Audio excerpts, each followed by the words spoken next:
Fear of anxiety.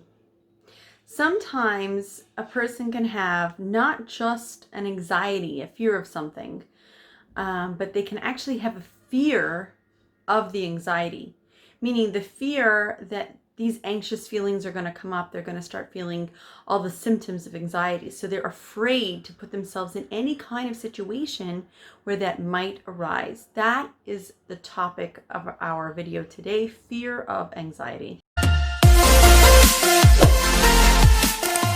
Fear of anxiety. A fearing of anxiety is when you're really scared to put yourself in a situation. Maybe when you get anxious, when you start feeling real like anxiety, you start you start feeling like sweaty palms, or you start breathing quickly, or maybe you start sweating, or you start feeling like you're like shaking. Maybe you start feeling like nauseous in your stomach. There are certain symptoms that everyone's different. When they start to really feel anxiety, they start to feel, these symptoms. And sometimes these happen. Maybe they happen to you in public places. Maybe they happen to you when you need to be, like the center of attention. Maybe they happen to you around certain people. When a person has a fear of anxiety, then they're afraid to put themselves in that situation, put themselves maybe in a public place, go to a place where they've felt these anxious feelings before because they're afraid it's going to happen again. So my question is, what do we do about that? How do we clear this fear of anxiety? Better yet, how do we clear the anxiety itself? But even just the fear of the anxiety. I have a client that I was working with a little while ago that the actual anxiety isn't even so strong anymore. But the fear of that anxiety is so strong that it prevents him from doing important things or taking the next step in his life, places that he needs to go, things that he needs to do, because he's so afraid that that anxiety is going to come back. Okay, so when this has come up with my clients, when we're doing like a body code session, what we end up doing, what comes up is that we don't need to deal with the actual fear of the anxiety. We need to go back to the original anxiety itself and where it comes from. Okay. And then from there, that's like the step number one. And then we work into the fear of anxiety. Okay. So for example, one of these clients that I was working with, he had a experience when he was a young child of something traumatic happening to him, where he got hurt.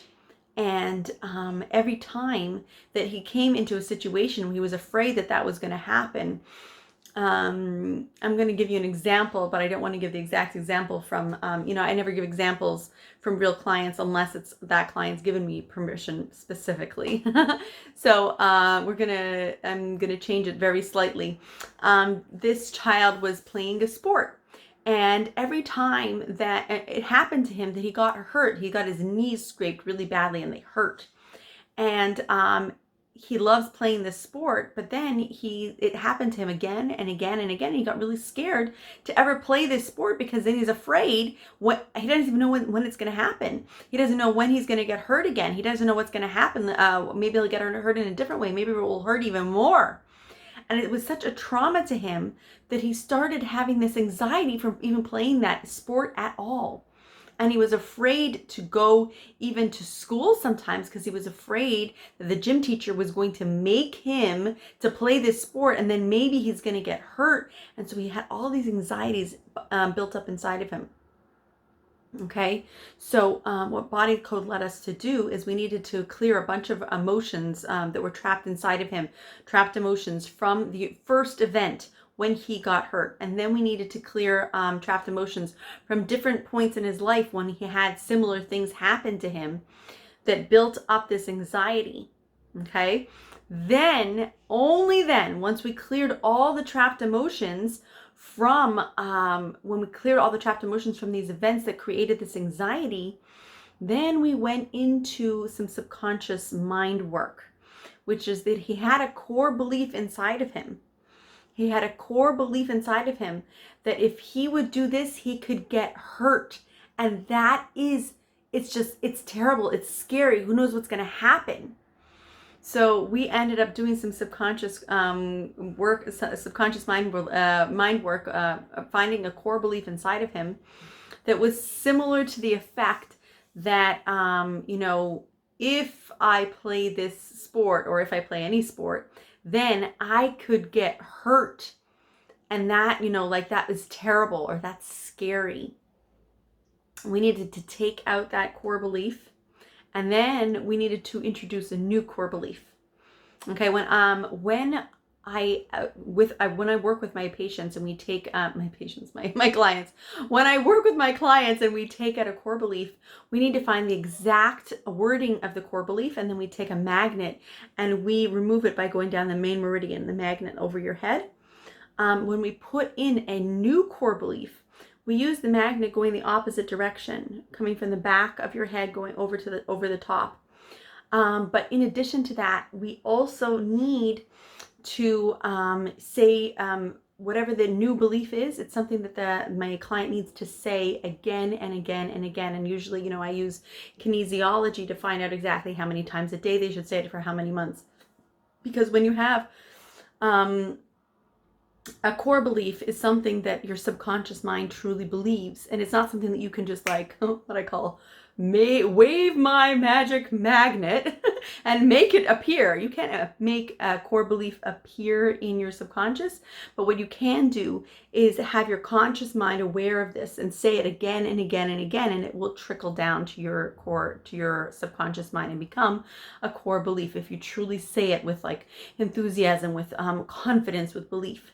Okay, so again, what I worked with clients when they've had anxiety, fear of anxiety, is first we go back to the original anxiety.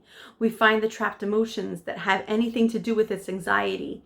Then we go into subconscious mind work. We find a core belief that is faulty, a faulty core belief that's not working well. We take it out using a magnet, and then we put in a new belief that is somewhat sort of the opposite effect of what the faulty one was, a new belief that the person really wants to have, and that's something that they repeat again and again and again. I'm curious to hear your experience, anything you want to share about a fear of anxiety, anything to do with fears of anxieties themselves, how they've affected you, what have they held you back from doing in your life. I know I've heard numerous things from clients of mine of things that they've, important experiences that they haven't had, places they haven't gone, schools out of state they haven't gone to because of their fear of anxiety. What has been your experience? What things have they held you back from? Anything to do with fear of anxiety.